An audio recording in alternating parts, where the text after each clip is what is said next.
নিরামিষ দিনে একটু ভালো কিছু খাবার ইচ্ছা হলে এই রেসিপিটা কিন্তু একবার ট্রাই করতে পারেন। এটা পটলের রেসিপি ঠিকই, কিন্তু অত্যন্ত স্বাদে অতুলনীয়, একদম ডিলিশিয়াস যাকে বলে। আপনি ভাতের সাথে তো বটেই, আর অবশ্য করে কিন্তু পোলাও দিয়ে কিংবা আপনি তন্দুরি রুটি, পরোটা, লুচি ইত্যাদিও কিন্তু সার্ভ করতে পারবেন। জামাই ষষ্ঠীর স্পেশাল হিসাবে একটা সাইড ডিশ আপনি বলতে পারেন। আমরা এরকম টাটকা কচি পটল নিয়ে নেব, আর সেই পটলগুলোর একটু একটু দূর অন্তর অন্তর আমরা খোসাগুলোকে ছাড়িয়ে নেব, আর সামনের দিক আর পিছনের দিকের এই অংশগুলোকে কেটে বাদ দিয়ে দেব। এবার এই যে দাগ যেখানটা ছাড়ালাম সেখানটাতে এরকম ছোট ছোট করে চিরা লাগিয়ে দেব, যাতে মশলাটা ভালোভাবে ঢোকে অথচ পটলটা জুড়ে যায়। আবার পটলের দোলমার মতন পুরোটা কিন্তু বাদ দেব না। ভালো কথা, পটলের দোলমার রেসিপি কিন্তু আমার চ্যানেলে আছে, অবশ্যই একবার দেখে নিতে ভুলবেন না। তো এইরকমভাবে আমরা এখানে সমস্ত পটলগুলোকে এইভাবে রেডি করে নেব। খেয়াল রাখতে হবে পটলটা যেন এরকম হলুদ দাগ ধরে গেছে এমনটা না হয়। সব পটলগুলোকে ছাড়িয়ে ভালো করে ধুয়ে মুছে নিয়েছি। এবার যেন আমরা একটু নুন হলুদ মাখিয়ে নেব। পরিমাণ মতো নুন আর হলুদ কতটা দিচ্ছেন আপনি একটু খেয়াল রাখবেন, কারণ নুনটা এরপর পরের রান্নাটায় আমরা বুঝে বুঝে দেব। তো এইরকমভাবে ভালো করে নুন হলুদ মাখিয়ে নেব, যেন এই পটলের মধ্যে ভালোভাবে নুনটা বা হলুদটা ঠিকঠাকভাবে মাখানো হয়, যেন কোথাও আনুন আনুন এরকম ব্যাপারটা না থাকে, সেই ব্যাপারটা খেয়াল রাখতে হবে। এতে যেমন স্বাদও হবে, তেমন খুব সুন্দর একটা রঙও আসবে। তো এইভাবে নুন হলুদ মাখানো পটলগুলোকে আমরা এবার কড়াইতে ভাজবো। এখানে তেল আর ঘি আপনি মিশিয়ে নিতে পারেন, আমি একদম হোয়াইট অয়েলই ব্যবহার করছি।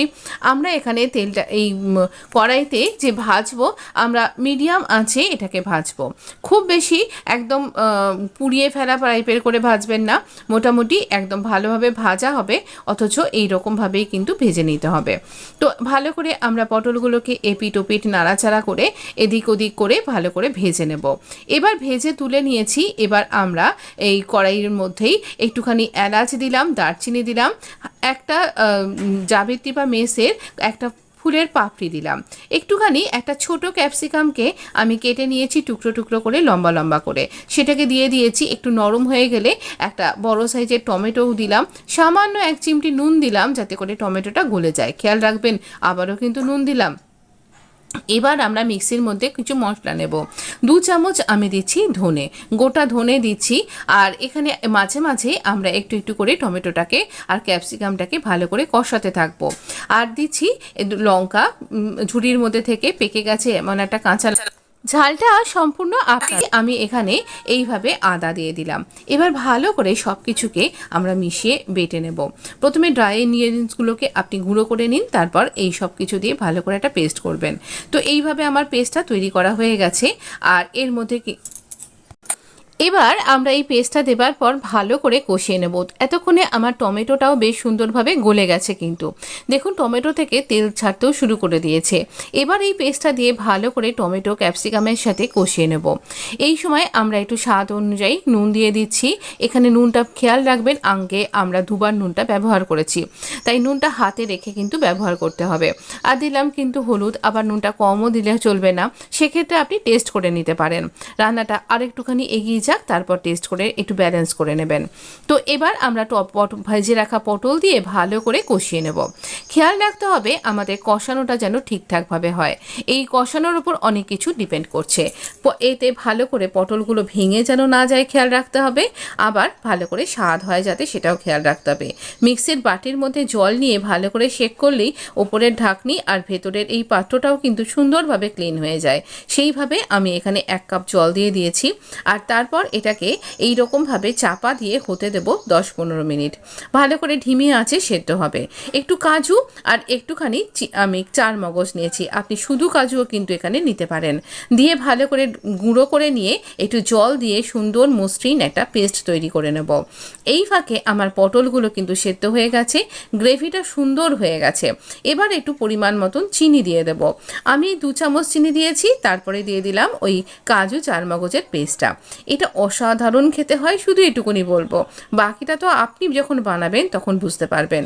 মনে করুন আপনি জামাই ষষ্ঠীতে থালা ভরা লুচি দিলেন বা পুরি দিলেন, তার সাথে রাত্রিবেলায় যদি এই পটলের রেসিপিটা দেন, খুবই ভালো লাগবে তার। কিংবা আপনি পোলাও বা সাদা ভাতও করেছেন, পোলাওটা কষা মাংস দিয়ে খাচ্ছে আর এই ভাতের সাথে এই রকম একটা রেসিপি রাখলেন, তাহলেও ভালো লাগবে। আবার পটলটাকে তুলে এটাকে পনির দিয়েও কিন্তু তৈরি করা যাবে, সেই রেসিপি না হয় আবার শেয়ার করা যাবে। তো এখানে দিয়ে দিলাম আমি গরম মশলা, আর এইটা ধিমে আছে একটু রান্না করে নেবার পরে আমরা এখানে গরম মশলা দিয়েছি, আপনি তার সাথে একটু ঘিও দিতে পারেন। এবার আমরা গরম গরম সার্ভ করে দেব। তো আপনি এখানে কিভাবে এটাকে কি দিয়ে খেলেন আমাকে কিন্তু জানাতে ভুলবেন না। নিরামিষ এই রান্নাটা আপনি দুর্গাপুজোতেও কিন্তু করে খেতে পারেন, অসাধারণ লাগবে। ষষ্ঠী কিংবা অষ্টমীর দিন আমরা সব বাঙালিরাই কিন্তু নিরামিষ খাই, তো সেই দিনের জন্য কিন্তু এই পটল পসিন্দা অসাধারণ একটা রেসিপি আপনার জন্য তৈরি হয়ে রইল। অবশ্যই কবে কিভাবে এটা আপনি ট্রাই করছেন আমাকে কমেন্ট বক্সে লিখে জানান প্লিজ। ভিডিওটা যদি ভালো লেগে থাকে তাহলে অবশ্য করেই কিন্তু লাইক দিতে ভুলবেন না। দেখুন আমার স্টিলের কড়াইতেও কিন্তু এতটুকুনি কিছু তরকারি লেগে যায়নি।